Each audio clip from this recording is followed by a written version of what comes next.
Ginebra Titan, no? So, ito yung game na kung saan kung ang Titan hindi nila matambakan o malayuan sa score, paano ka maniniwalang kaya ng Ginebra na talunin yung Converge?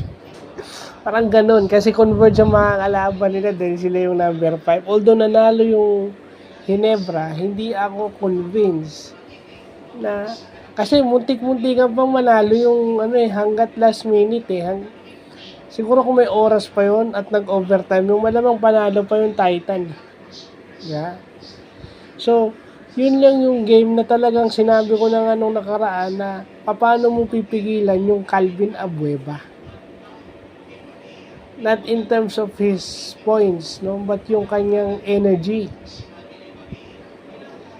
Okay, fine. Go-to guy na neto si RJ Abarientos, no? Go-to guy na neto si RJ na off the bench. Pero, pagdating ng playoffs, they know kung sino tatapos ang laro. So, dedepensahan itong si RJ.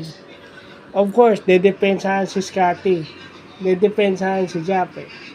Okay? Dahil Converge ang kalaban, so wala sa endgame si Japet at saka si Troy. Ang ginamit si Norbert, no?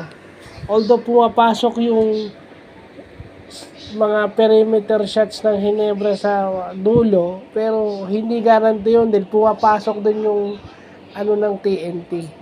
Ng Titan.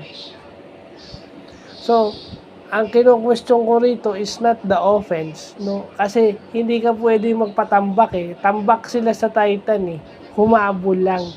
So pagdating ng playoffs, hindi mo mas malakas ang Converge kaysa sa Magnolia. So kung tatambakan ka talaga nila. At saka yun na nga yun, mga bata yan kinalaban nila yan. Hirap sila sa pace Although ginamit itong mga batang players ng Ginebra, pero I think kulang. I think si Steele should play more para makapagpahinga naman si Troy na napaka-active. Hindi kakayanin ni Troy Rosario ang maglaro ng long minutes ng ilan ang kalaban niya ron, 2. Yung dalawang malaki ng Ginebra, cancelled out na yun kasi may dalawang malaki din ng Converge na pinagsasabay. At saka syempre, X-factor dun yung Vic Manuel na isa pang inside scorer. So, pwede magpahinga yung isa sa dalawang Justin plus si Vic Manuel. Kasi Titan, si Abueva lang yun. Abueva tsaka si Monson nga, hindi rin nila mapigilan Nadedepensahan pa nila si Monson. So, hindi ka pwedeng magpatambak. Kung itong laro kahapon nagpapakita kung gaano parang nakikita mo na paano kaya pag-converge ang kalaban. Kasi pwedeng mangyari ulit sa kanila yon, pero hindi natin alam kung mananalo sila. So, sorry na lang sa mga Ginebra fans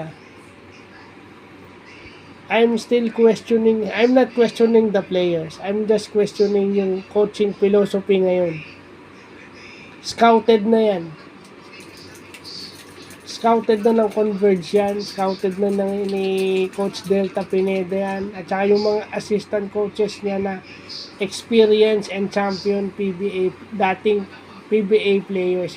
Nag-champion yan, nung player yung mga yan, sanay manalo. At yung dalawa sa coaching staff niya is 2-time MVP. So, 4 ang MVP. So, may sa coaching staff ng Converge, may MVP na assistant coaches. So, kabisado ng mga yan yung mga sanay manalo yan, sanay mag-champion, sanay mag-MVP yan. So, anong gagawin mo? Yeah.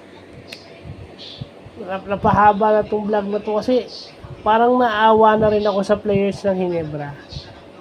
Naawa ako dun sa mga hindi ginagamit at naawa ako dun sa mga ginagamit, pero naawa ako dun sa sobrang minuto ang nilalaro at yung manaka-naka lang ang minuto ginagamit niya, pero parang inilalabas agad, hindi man lang painitin kung maganda naman ang ginagawa.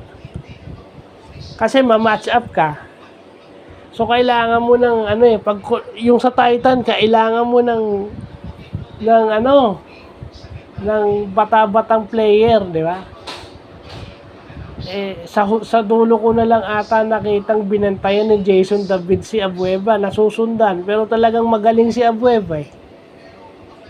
Paano kaya pag yung Delianio at saka yung si Stockton yun? Makakaya kaya ni Jason David na depensahan yun, lalo na sa dulo.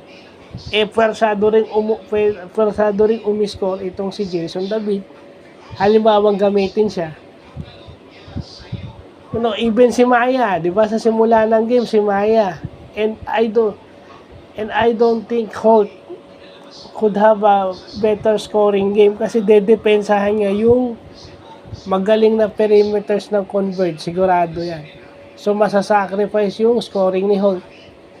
Swerte sila ngayon because umiscore si Holt kaya sila nanalo. So, yun lang po.